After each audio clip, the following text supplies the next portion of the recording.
Thank you very much for staying on the marketplace. You're welcome back. Now, Managing Director of Goyle Limited, Patrick Kwame Akoli, is advocating stricter measures that will prevent foreign investors from participating in retailing of petroleum products in the country. According to Patrick Akoli, who won the Marketing Man of the Year at the 27th CIMG National Marketing Performance Awards 2015 in Accra, says the retail market should remain solely for local investors to develop it and help expand the country's economy. He spoke to Joy Business in an exclusive interview following his being adjudged Marketing Man of the Year 2015. Most people should use their purchasing power to support local companies. That's how others did it.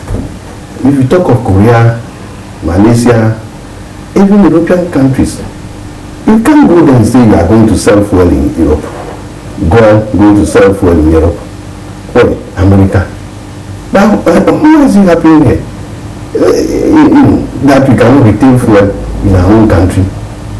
If you don't have the big monies to do the exploration activities, you cannot even retail in 2016. And that is why Mudo left. That is why Shell left. That is why Tesaco left. IGP and all those who said that you Ghanaians, you are old enough, Africans, you can sell fuel, but now you people are coming in. So that is why we've taken it upon ourselves as a responsibility in God to lead the way. And otherwise they will squeeze the indigenous oil marketing out. And then monopolies will be created, or duopolies will be created, and then Ghanaians will sell for it. Because fuel is so essential for the survival of any economy. Fuel. Everything that you do is about fuel. In those days, when government was determining price of fuel, it was right in the budget. Anytime fuel prices are raised, you see that price of things will be going up, inflation goes up. It affects everybody. For example, if gold were not there in this deregulated environment, you know what would have happened? So when the deregulation started in July 2015, everybody was increasing their prices. And I told my brother, please stay put. Yes, government says OMCs can increase, can fix their own price. But this is not the time to jubilate. It is the time to show people that we are a local company. They should believe in you. So we stay put. And I believe that it is only Ghanaians that can develop Ghana. Yes, foreign direct investment is important. But you direct them to areas that you need their expertise. You direct them to where local capital cannot do well. But these retailing sites where local expertise are there, local people can do well there, and that time too, you want ourselves to come and do it and take the money away. Patrick Akoli is also the CEO of Goyle. Now, the MPP presidential candidate Nana Addo Dankwa Akufo-Addo has promised to move away from the dominance in raw material production to a value-added economy under his presidency. In an engagement with the Association of Ghana Industries (AGI), Nana Addo reiterated his desire to relieve businesses of the heavy tax burden while working closely with the central bank to bring down interest rates, as well as in removing some tax components that have increased their cost of operations. The occasion was also used to brief industry on the MPP's vision and plans for industrial development and to accelerate economic growth. Go. The need to shift the focus of economic policy in our country from high taxes and constant obsession about government revenue to creating the circumstances for production in Ghana. We have to have an economy where the majority of the things that we eat, wear, do, are made by ourselves here. The Ghanaian enterprise, local enterprise, produces things. So you will see it in our fiscal policy, you will see it in the policies that are going to be unveiled about the decisions we're going to take about import duties, decisions we take about corporate income tax, all of that in order to stimulate the shift in the paradigm of our economy, away from this obsession about taxing and taxing and taxing to a policy of incentives for local production. Former Trade Minister Alan Chematin also threw more light on plans to develop the industrial sector.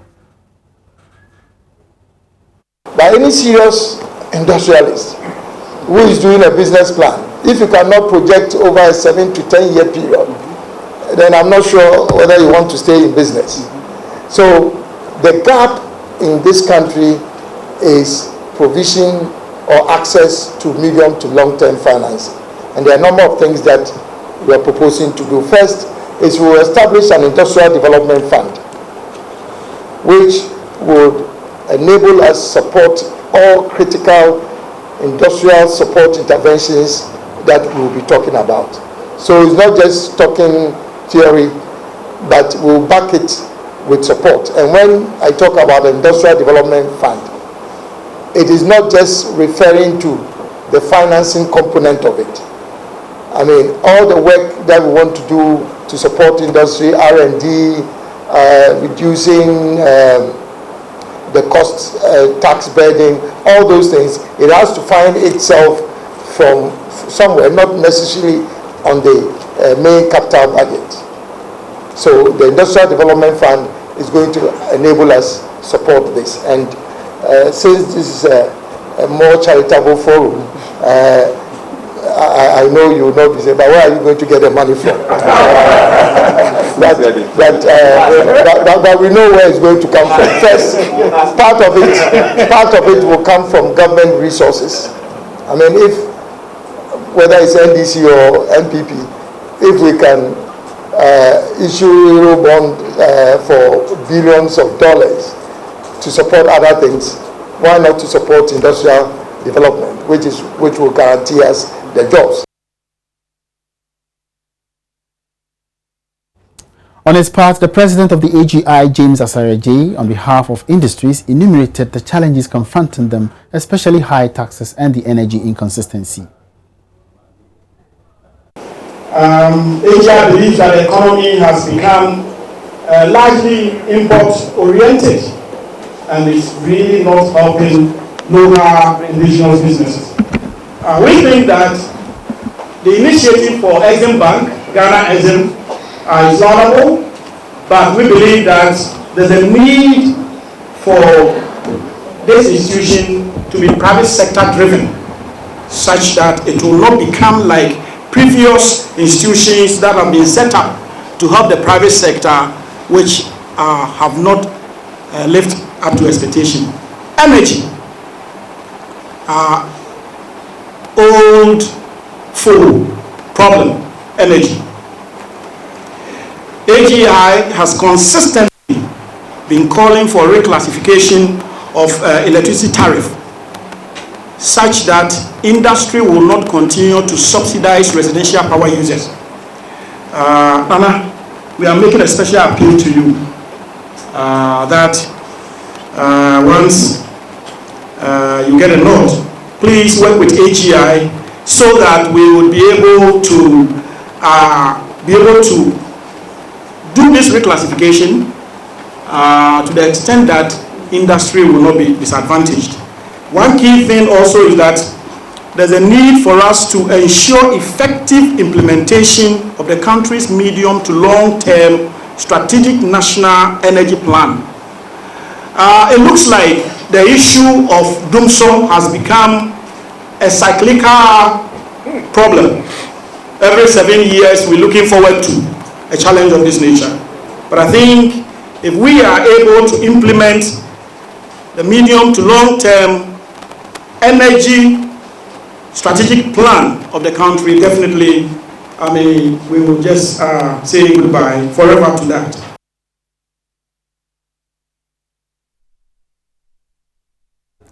Meanwhile, former AGI President Dr. Prince Kofi Klugeson has cautioned the new patriotic party and its flag bearer to tread cautiously with his plan to cut and, in some instances, completely slash taxes. Dr. Klugeson gave the advice at a meeting with Nana Akufo-Addo and the NPP at the Trade Fair Center when the NPP briefed the AGI on its policies. To be able to implement all these policies, one factory per district, that's 216 factories. Now, to be able to establish 216 factories, you need 216 entrepreneurs. Now, these entrepreneurs need to be empowered, with equity, because Ghana, one of the major problems we have here, everyone is complaining about, is debt. We're in a debt environment. Now, one of the major problems we also have is that in our company's code in Ghana, it's dated as far back to 1963. And then our shares are below par value. So when you want to be able to do that, government need to empower the local entrepreneur with equity, like we have in South Africa, where we have like empowerment in Malaysia and other, US and other, even in Ivory Coast. Now everybody tend to celebrate, Ivory Coast, but you cannot go to Ivory Coast and have a 100% company, like that. There must be a borrowed equity into it. So there must be first look at our laws, go back to the company's code to see how entrepreneurs, Ghanaians can be empowered. Because when you go to those factories to be able to put up there, what are you going to do? If they think it's $1 million and Ghana is required to contribute $300,000, where is it going to get it from? You need to be able to have undiluted equity laws which empower the Ghanaians to be able to know that this equity that you have, will be there, forever, will not be diluted. So those are the fundamentals you wanted to do before you go for industrialization, And you say that you didn't find that in the policy? Not in the policy, yeah. I didn't find it in the policy. You think the party will listen to the advice you gave them to go back and possibly look at the policy all over again? Well, they have to, because most of the people who are here, they've been there before, the Minister of Trade, Koda Dapeko, whatever it is, they know AGI views. As a Ghanaian industry, like I said, if you look at the back there, most of the people, they've tried. But we need to be able to get that empowerment, to back, AGI or Ghanaian entrepreneur, so the policy document, they are fine, interest rates are fine, but you need to be able to empower. This is the marketplace. We're taking a short break here. More stories coming up. Don't go away.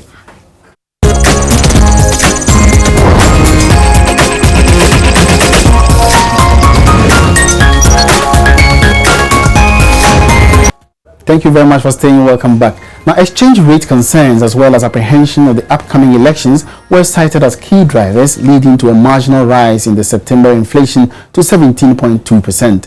This was announced by government statistician Dr. Philomena Nyako at a press conference in Accra. In the imported items, the inflation rate of imported items moved from 17.3% in August 2016 to 18.7% in September 2016. So it means we have a change rate of 1.4 percentage points. Because, the non-food accounts for 56% of the weight. And the food accounts for 43.9%, which means that if the non-food inflation goes up, it affects the inflation rate much more. The food inflation rate went up because of base drift effect, but in reality, the food inflation. In reality, the month-on-month change in food inflation was negative 2.4%. That means that food inflation in actual fact went down between August 2016 and September 2016. But when you compare the September 2016 figure with the September 2015 figure, that's when we see a rise because of the base drift effect. Now, what is actually accounting for this upward movement in imported non-food items? We are saying the anticipated higher expectation of exchange rate changes. That is what is accounting, and we are also thinking because of the election fever, people are anticipating that prices will go up. So that is what is happening, and we think that it's speculation, mere speculation, that the exchange rate will be raised, and so the prices so to be more expensive importing items.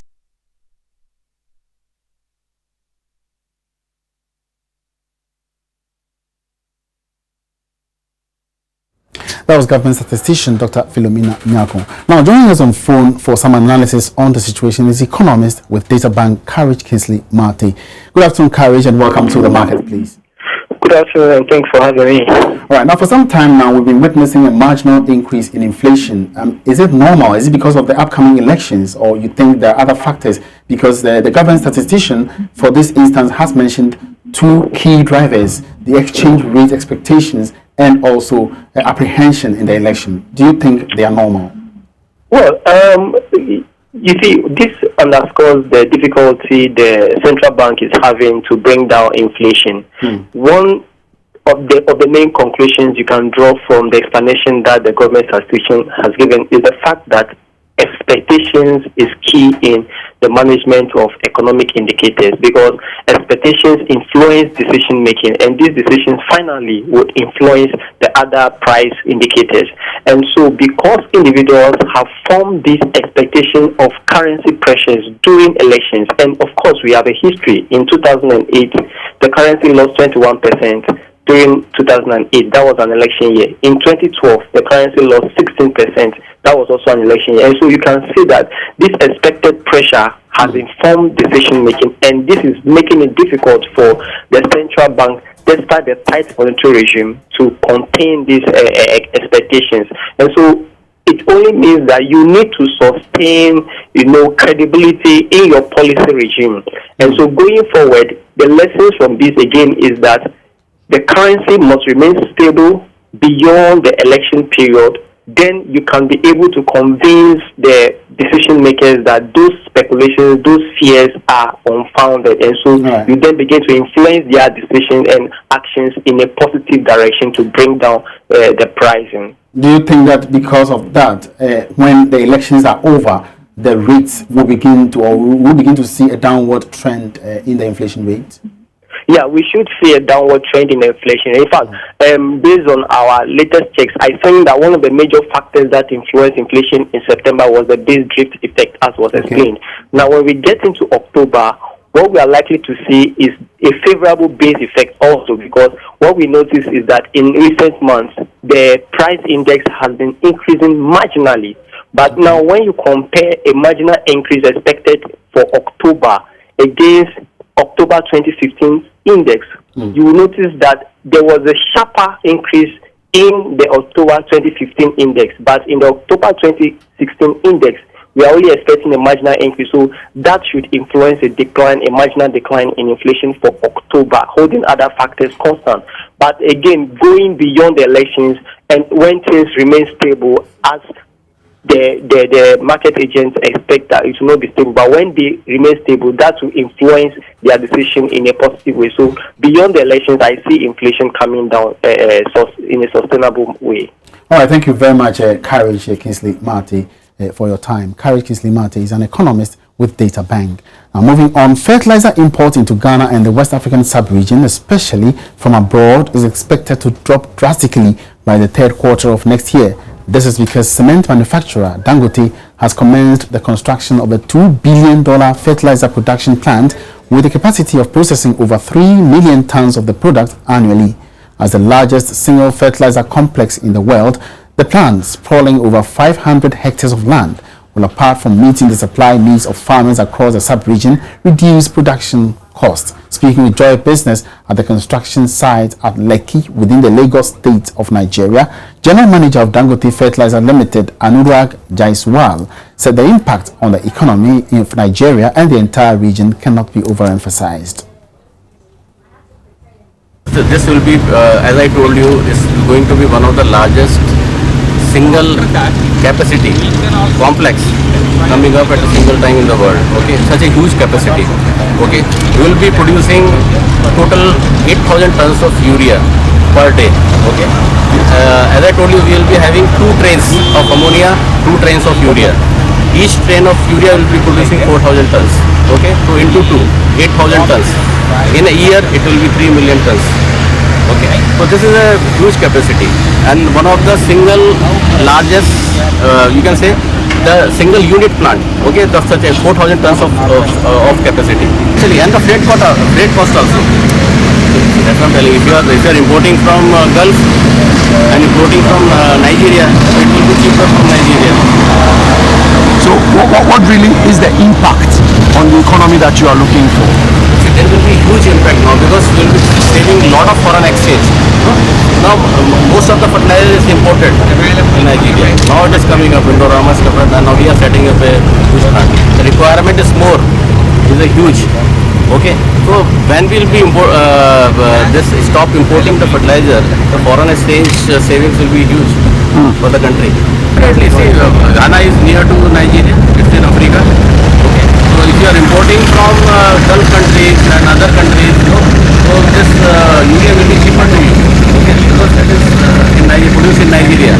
And finally, the Minister of Trade and Industry, Dr. Eko Spiogabra, says government, in collaboration with stakeholders, is making progress in the bid to develop and implement a policy for social and micro enterprises in the country. The policy, when it becomes operational, he believes, would go a long way to grow the enterprises, ultimately to the benefit of the economy at large. He revealed this at the launch of the Social Enterprise Activity Report. Sheila Tamaklo has the rest of the story.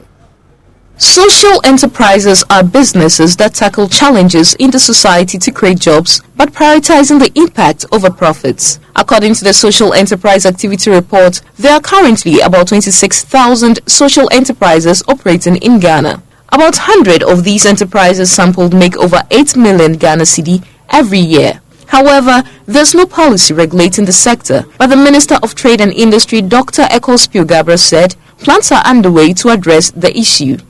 Well, I think the policy is still under development, and the studies that you've seen, the reports that you've seen or heard about are simply the building blocks of getting to a policy. You must study a situation, understand it before you try to either regulate for it or legislate for it. So we are at the stage of understanding and studying what kinds of social enterprises are in Ghana, who is behind them, how sustainable they are, how long they've been in existence, what sectors are they. This is what the report is about. Following that report, and in parallel, there's a policy development exercise going on involving the British Council and the Ministry of Trade and Industry, and which should also include other ministries like Education and Employment and Labour Relations, Ministry of Gender and Social Protection.